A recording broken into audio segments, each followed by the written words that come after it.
భద్రాచలంని భద్రాద్రిగా మార్చారు, యాదగిరిని యాదాద్రిగా మార్చారు. దాని గురించి మీరు ఏం చెప్పబోతున్నారు? యాక్చువల్గా ఇప్పుడు కాంటెక్స్ట్ ఏంటంటే మాజీ తెలుగు యూనివర్సిటీ ప్రొఫెసర్ చెన్నకేశవరెడ్డి, ఆచార్య జి చెన్నకేశవరెడ్డి ఒక లెటర్ బహిరంగ లేఖ రేవంత్ రెడ్డికి రాశారు.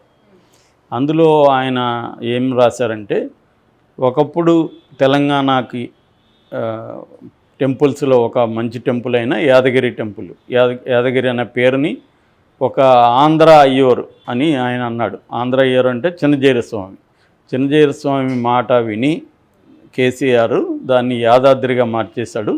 ఆ జిల్లా పేరు కూడా యాదాద్రి భువనగిరి జిల్లా అనే పేరు పెట్టారు. ఇటు భద్రాచలంని భద్రాద్రిగా మార్చేశారు. కొత్తగూడెం భద్రాద్రి జిల్లా అయిపోయింది. సో ఈ రెండింటిని మీరు మార్చండి, తెలంగాణ ప్రాంతానికి అనుకూలంగా ఉండే పేర్లు పెట్టండి. వాళ్ళు ఎందుకు పెట్టారంటే, కృష్ణా జిల్లాలో వేదాద్రి అని ఉంది, దాన్ని తీసుకొచ్చి తెలంగాణకి తగిలిచ్చారు. సో ఇది తెలంగాణ సంస్కృతి కాదు.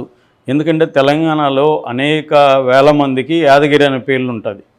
సో ఎందుకు పెట్టుకున్నారు? అది యాదగిరి అనే ఆ ప్లేస్కి, ఆ దేవుడికి ఒక వాల్యూ ఉంది తెలంగాణ సమాజంలో, తెలంగాణ సంస్కృతిలో భాగం అది.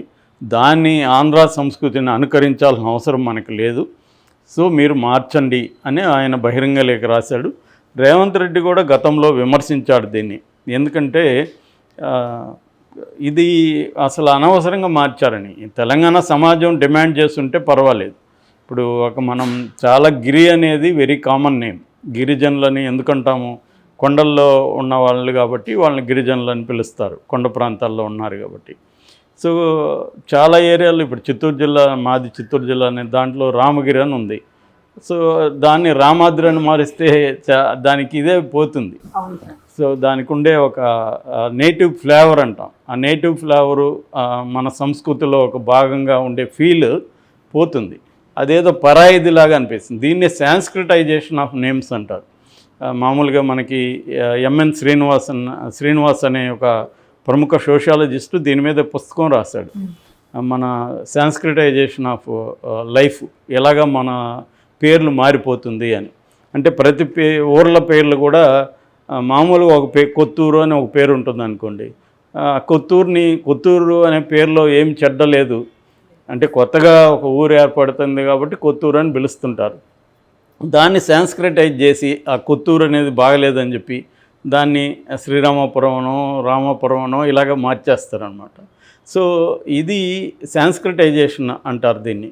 అంటే బ్రాహ్మణ సంస్కృతి వచ్చినాక నేటివ్స్ని కించపరిచే విధంగా, నేటివ్ సంస్కృతిని కించపరిచే విధంగా ఈ డామినెంట్ కల్చర్ అనేది, ఈ కల్చర్ని కించపరుస్తూ పేర్లు మారుస్తారు. బ్రిటిష్ వాళ్ళు వచ్చినప్పుడు కూడా అలాగే మన పేర్లని మార్చేశారు వాళ్ళు. ఇప్పుడు గుత్తి అంటాం, గూటి అని రాస్తారు వాళ్ళు. మసిలీపట్నం అన్నట్టుగా ఉంటుంది. అట్లా అన్నిటినీ వాళ్ళు మార్చారు. దాన్ని మళ్ళీ ఇప్పుడు మార్చుకుంటున్నారు. అందుకని బీజేపీ వాళ్ళు కూడా చాలా చోట్ల మారుస్తున్నారు. ఇప్పుడు బాంబేని ముంబైగా మళ్ళీ ఎందుకు మార్చారు? అట్లాగే మద్రాసుని, అది మద్రాసు పట్టణం అని ఉంటుంది పేరు ఫస్ట్లో, దాన్ని మళ్ళీ చెన్నై అని మార్చారు. ఇలాగేందంటే వీళ్ళు మళ్ళీ నేటివైజ్ చేయడం అనేది రివర్స్ ఇంజనీరింగ్ జరుగుతుంది. సో ఇప్పుడు రేవంత్ రెడ్డి కూడా చాలా పనులు, కేసీఆర్ చేసిన పనులన్నీ కూడా రివర్స్ ఇంజనీరింగ్ మొదలుపెట్టారు. ఆయన ఇంకా ప్రమాణ స్వీకారం చేయకముందే ప్రగతి భవన్లో ఉన్న బయట ఉన్న కంచెల్ని, అక్కడ అడ్డుగా ఉన్న వాటినన్నింటినీ కూడా కొట్టేయడం అనేది మొదలుపెట్టాడు. అదొక సింబాలిక్ యాక్ట్ అని చెప్పచ్చు. అంటే నేను గతంలో కేసీఆర్ మీద లేకపోతే బీఆర్ఎస్ ప్రభుత్వం మీద ఏమేమి విమర్శలు చేశానో వాటన్నిటిని ఇప్పుడు రివర్స్ చేస్తాను అనేది ఆయన చెప్పాడు సింబాలిక్గా. చెప్పినట్టుగా దాని పేరు కూడా మార్చారు. ప్రగతి భవన్ని ప్రజాభవన్గా మార్చారు. అక్కడ ప్రజావాణి అనే ఒక కార్యక్రమం పెట్టాడు. దానికి జ్యోతిబా పూలే అనే పేరు పెట్టడం కూడా, ఎందుకంటే బీసీలకి, దళితులకి అంబేద్కర్ ఎట్నో బీసీలకి జ్యోతిరావు పూలే అట్లా. ఆల్రెడీ అంబేద్కర్కి సెక్రటరీ పేరు ఉంది కాబట్టి, సెక్రటేరియట్ పేరు ఉంది కాబట్టి దీనికి జ్యోతిబా పూలే అని పెట్టారు. అలాగే సింబాలిక్గా కేసీఆర్ చేసిన అనేక పనులను ఆయన రివర్స్ చేస్తూ ఉన్నాడు. అది ఆయన గతంలో కూడా చాలాసార్లు చెప్పాడు. నిజానికి కేసీఆర్కి ఏంటంటే ఈ బ్రాహ్మణ ఈ ఈ పిచ్చి ఉంది, స్వాముల పిచ్చి, యాగాలు చేయడం, ఇవన్నీ ఆయనకి ఒక రకమైన ఫేడల్. నమ్మడం ఓకే, వ్యక్తిగతంగా నువ్వు నమ్మొచ్చు, కానీ ఒక ప్రభుత్వంలో ఉంటూ నీ నమ్మకాల్ని ప్రజల ఉమ్మడి సంస్కృతి మీద రుద్దడం అనేది కరెక్ట్ కాదనేది ఇక్కడ చర్చ. ప్రతి ఒక్కరికి నమ్మకాలు ఉంటాయి. నీ నమ్మకం నీ వరకు పెట్టుకుంటే ఎవరికి ఇబ్బంది ఉండదు. నీ నమ్మకాల్ని ప్రజల అనుమతి లేకుండా సమిష్టి ఆస్తులు, సమిష్టిక్ సంస్కృతిలో భాగమైన వాటిని నీ ఇష్టం వచ్చినట్టు నీ వ్యక్తిగత విమ్స్ అండ్ ఫ్యాన్సీస్కి అనుగుణంగా మార్చేయడం అనేది కరెక్ట్ కాదనేది అప్పుడు కూడా విమర్శలు వచ్చాయి. యాదగిరి బాగున్నప్పుడు యాదగిరిని యాదాద్రిగా మార్చాల్సిన అవసరం ఉంది. ఇప్పుడు తిరుమలలో కూడా వెంకటాద్రి, వృషభాద్రి ఇలాగా 7 ఉన్నాయి కదా, అది వేరే.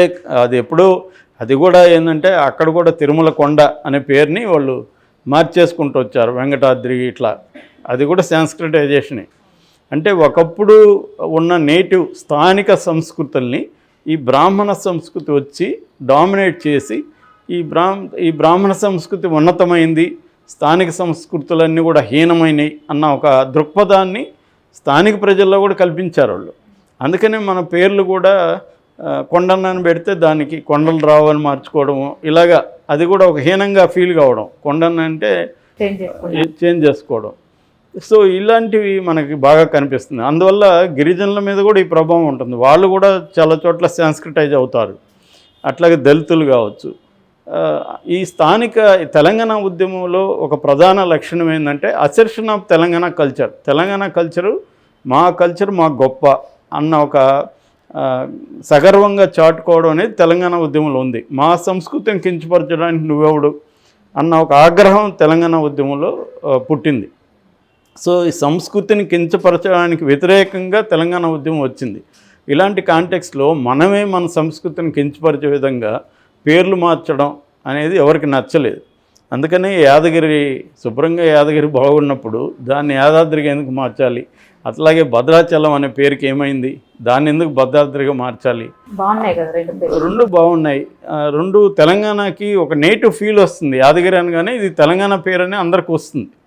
ఇప్పుడు అక్కడ సీను, వెంకటేష్, బాలాజీ అంటారు కదా తిరుపతి ఏరియాలో, అవి చెప్పగానే మనకు ఆ నేటివ్ ఫీల్ వస్తుంది. కొన్ని పేర్లు ఆ నేటివిటీకి దగ్గరగా ఉంటాయి. ఇప్పుడు దీని ఏంటంటే జనరలైజ్ చేసేసి నేటివిటీని కట్ చేసేయడం, స్థానికతను దూరం చేయడం అనేది క్లియర్గా కనబడుతుంది. దాన్ని ఇప్పుడు రేవంత్ రెడ్డి మార్చే పనిలో ఉన్నాడు. దానికి సంబంధించి మార్చడానికి కోసమే ఆయన ఈ లెటర్ కూడా రాయడం అనేది కూడా జరిగిందని చెప్తున్నారు ఈ ప్రొఫెసర్ కూడా. అంటే ఇలాగ కొన్ని లెటర్లు వస్తే ప్రజల అభీష్టం మేరకు నేను మారుస్తున్నాను అనే దానికి ఒక అథెంటిసిటీ ఉంటుంది. సో ఇవన్నీ కూడా సింబాలిక్ అనమాట. ఇప్పుడు మనకు ఒక పేరు మార్చడంలో ఏమైపోతుందని చాలామంది అడగచ్చు. కానీ అవన్నీ మార్చడం వల్ల ఏమవుతుందంటే గత ప్రభుత్వం చేసిన ప్రజా వ్యతిరేక నిర్ణయాలు ఏవైతే ఉన్నాయో వాటన్నిటినీ నేను రివర్స్ చేస్తాను అనేది రేవంత్ రెడ్డి చెబుతున్నాడు. దాని ప్రకారమే నిర్ణయాలు తీసుకుంటూ వెళ్తున్నాడు.